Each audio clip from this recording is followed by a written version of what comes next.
woman's vulnerability is not a performance, it's a sacred offering. And yet, many men misread her hesitance to open up as distance, coldness, or disinterest. The truth is far more layered. Emotional vulnerability is a high-risk endeavor for her, especially if past experiences have taught her that honesty can lead to punishment or withdrawal. She doesn't need perfection, but she needs presence. A presence that doesn't flinch when she cries. A presence that doesn't rush to fix her, but simply stays. Emotional safety is not about grand declarations. It's about consistency. It's in how you respond when she shares something small, something half-formed, something unsure. She watches your reactions. She listens for judgment in your tone. She notices when you change the subject or offer unsolicited advice. These tiny moments teach her whether it's safe to bring more of herself to the table or whether she should keep parts of her hidden. What many fail to realize is that even the most confident women carry the weight of emotional suppression. Being vulnerable, especially with a man, often requires unlearning years of protective behavior. She wants to feel that if she shows you the trembling parts of her heart, you won't retreat or criticize, you'll stay and you'll understand. Without that emotional safety, she may remain composed on the surface but deeply alone on the inside. When a woman seeks validation, it is often misinterpreted as neediness or insecurity. But beneath that desire lies something much deeper, the longing to feel connected, to feel seen, to feel mirrored in another's eyes. It's not about inflating the ego, it's about softening the isolation that so many carry in silence. Validation, for her, is not about hearing compliments for the sake of flattery. It's the subtle reassurance that her presence is felt, that her efforts are noticed, that who she is, not just what she does, matters. When she asks you, do you like how I look, or did I do okay, it's rarely about appearance or performance. It's an invitation. She's asking, can you see me in this moment? Am I still reaching you? Society often tells women to be self-sufficient, to not rely on external affirmation. But emotional independence doesn't mean emotional starvation. Human beings, especially those attuned to emotional nuances, thrive on acknowledgement. A single word, a glance of appreciation, a gentle affirmation can serve as a bridge back to intimacy.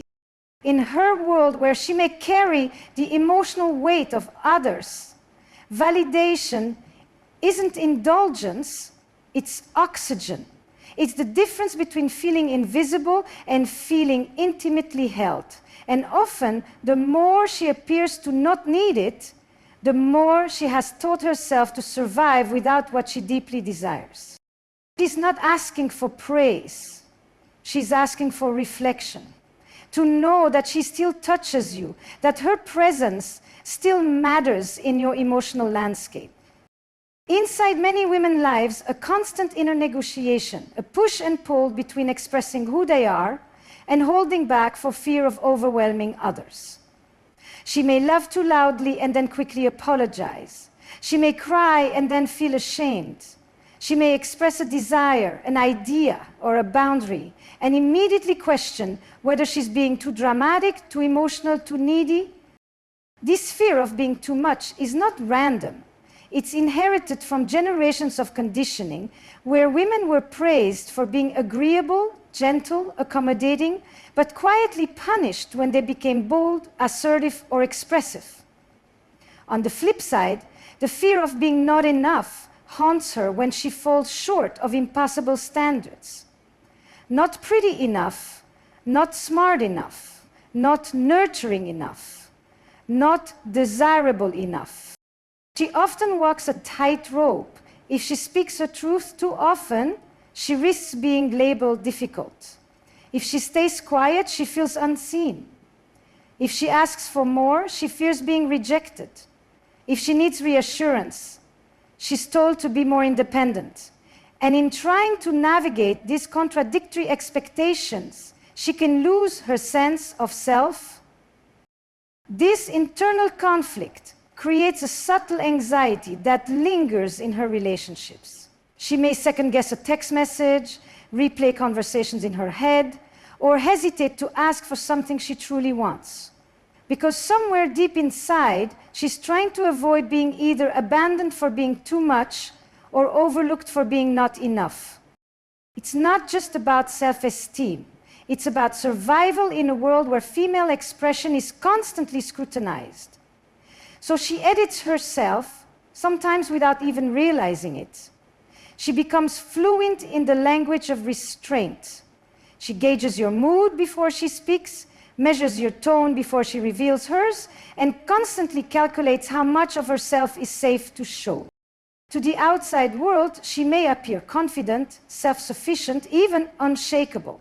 She makes her own decisions, handles her responsibilities, and rarely asks for help. But this independence, while admirable, can also be a carefully constructed armor, one forged from past experiences where vulnerability was met with disappointment, betrayal, or neglect. Behind her independence is often a history of learning that needing someone can be dangerous. Perhaps she once leaned on someone only to find that the support crumbled when she needed it most. Maybe her openness was used against her, or her softness mistaken for weakness.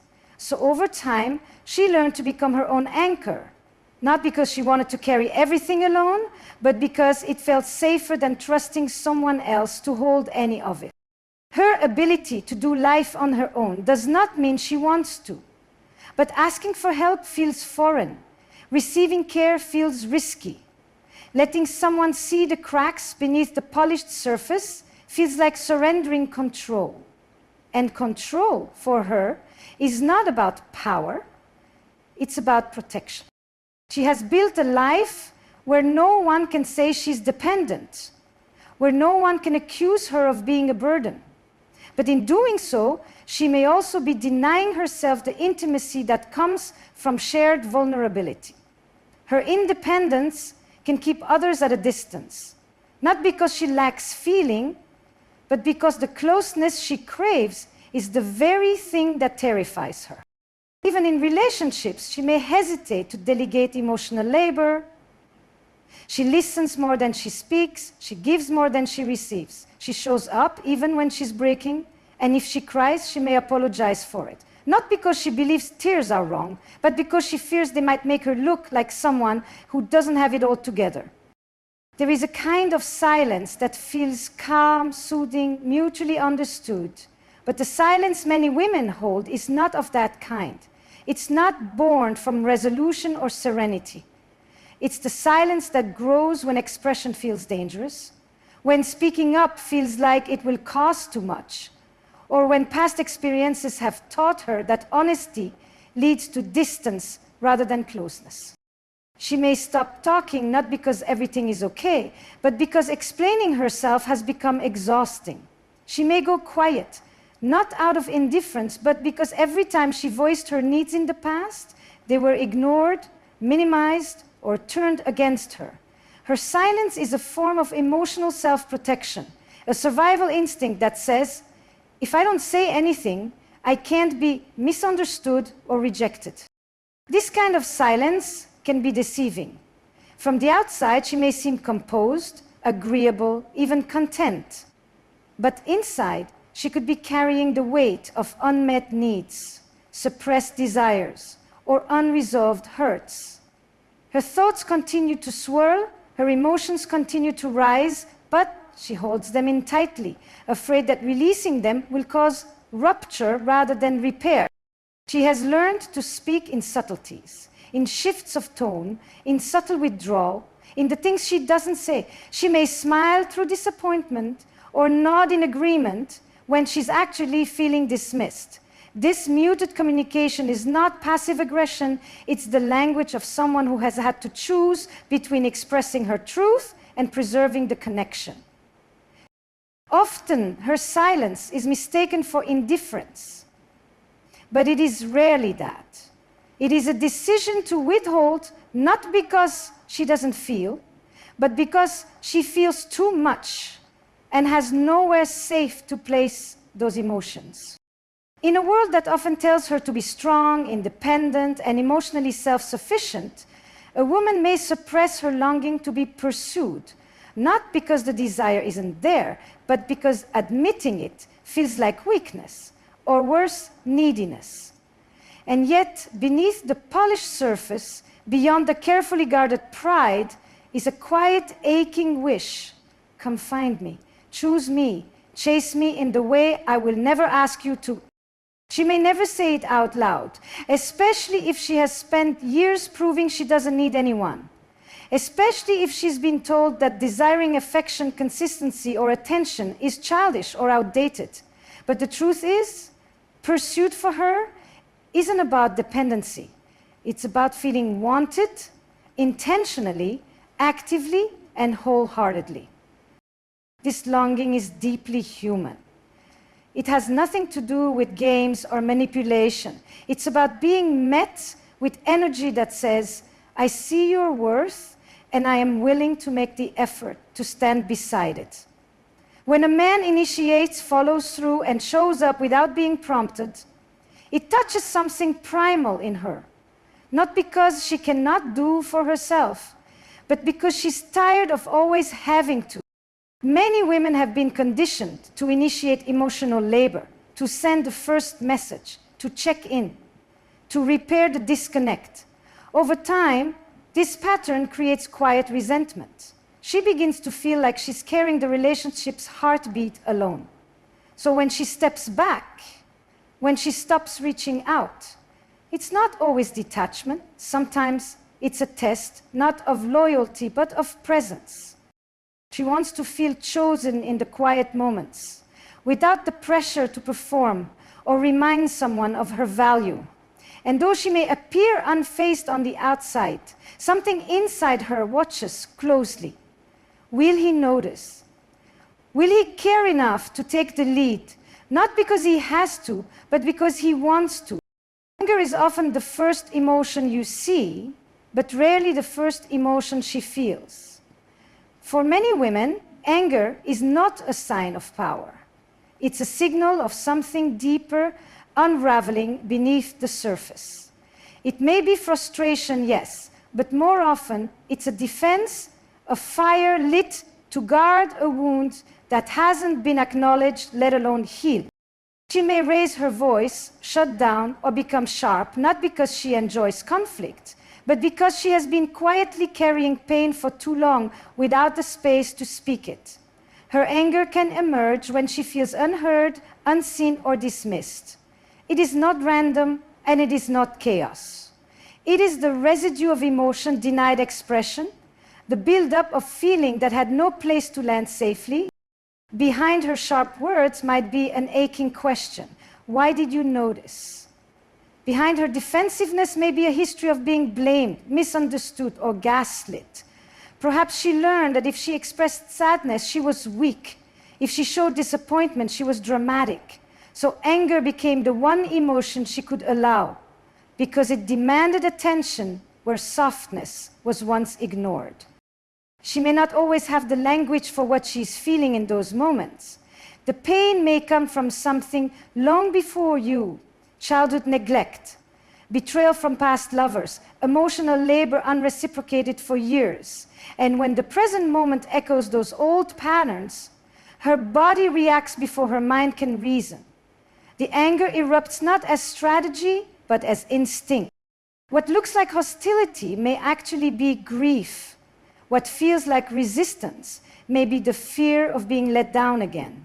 She isn't trying to hurt. She's trying not to be hurt anymore. But rather than cry or explain, she lashes out, hoping someone will care enough to look beyond the flame and ask what started the fire in the first place. A woman's desire is rarely simple. It is layered, shaped by culture, upbringing, and memory. And when she wants more love, more depth, more honesty, more space, more freedom, it often comes with an invisible burden: guilt.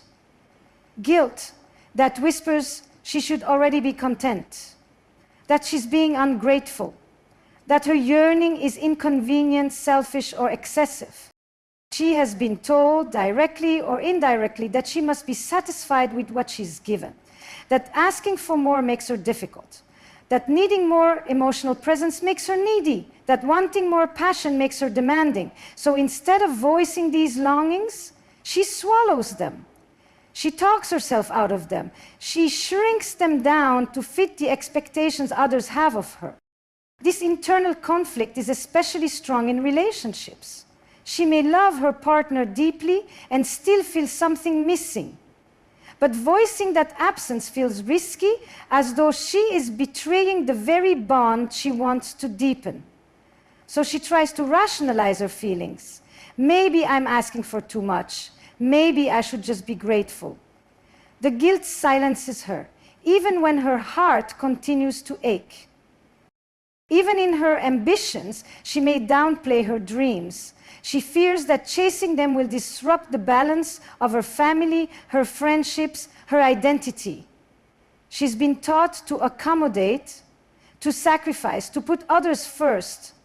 And so when her inner voice says, "You're meant for more," she argues with it instead of honoring it. Wanting more doesn't mean she doesn't appreciate what she has. But the narrative that tells her she should always settle, always compromise, always adapt, it leaves her stuck between self-abandonment and silent resentment. She tries to soothe herself by minimizing her needs, but deep within, the longing still pulses, quiet but persistent, waiting to be recognized without shame. There is a kind of strength in a woman that is earned, not inherited. Strength shaped by disappointment, sharpened by rejection, and refined through years of learning how to carry what others could not. This strength allows her to make decisions quickly, to hold boundaries firmly, to lead with clarity. But what few see is that this same strength can also leave her feeling isolated, misunderstood, and at times quietly afraid of herself. Her power does not come without consequence. She's been praised for her independence, for her composure, for how little she asks of others. Yet behind that praise is often a cost. Connection, sacrifice for self-reliance, softness buried beneath responsibility. She knows how to keep things together when they fall apart. She knows how to lead, how to fix, how to protect, but she doesn't always know how to receive, how to surrender, or how to be held. This strength, while admired from afar, can create distance in relationships. Some feel threatened by it. Others assume she needs nothing, no comfort, no support, no tenderness, because she rarely asks. And slowly, she begins to wonder if her power is the very thing keeping intimacy away. She fears that her clarity is intimidating, her ambition is unrelatable, her emotional intelligence too revealing. She may wrestle with this paradox privately, how to remain strong without becoming hardened, how to lead without losing her longing to be led, how to speak boldly while still being heard with softness. Sometimes she wishes someone would look past the armor and see the woman underneath. Not the achiever, not the caretaker, not the survivor, but the human, even to herself. Her strength can feel like both a badge and a burden. She questions whether it's okay to rest, to lean, to admit that there are days she doesn't want to be the strong one. Because for so long, strength was not a choice. It was the only option she had to feel safe, valued, and in control. Beneath the composure, beneath the resilience, lies a quiet longing to be chosen simply and sincerely, without needing to prove her worth. A woman does not want to be picked because she outperforms someone else. She does not want to win love by being louder, prettier, more agreeable, or more impressive than the next. She wants to be seen for who she is, not for how well she plays a role. The modern world often places women in silent competition, not just with each other, but with the ever-changing expectations of society, relationships, and even themselves. They're expected to be nurturing but not needy, smart but not intimidating, attractive but not trying too hard. And in this constant performance, a woman can begin to feel like she is auditioning for love rather than being embraced by it. She wants to be able to relax into the knowing that her presence is enough, that she doesn't have to contort herself to be wanted, that love is not a battlefield where she must fight to be seen, heard, and held. She longs to be chosen not because she ticked off a checklist, but because someone looked at her wholly honestly and said, "You." This desire to be chosen goes beyond romance. It touches her friendships, her workplace, her family. In every space, she wants to feel that she can be her full, imperfect self without being overlooked or replaced. She wants to feel secure, not because she's flawless, but because she's real, and that realness is welcomed. These hidden weaknesses are not flaws. They are reflections of her emotional depth, her history, and her unspoken hopes. What the world calls weakness is often just a story waiting to be heard with tenderness and clarity. When a man learns to listen beyond her words, to witness her without judgment, and to hold her complexity without trying to fix it, he steps into true intimacy. Because the woman who seems the strongest on the outside is often the one who, deep down, is asking the most courageous question of all. Can I be fully seen and still be fully loved?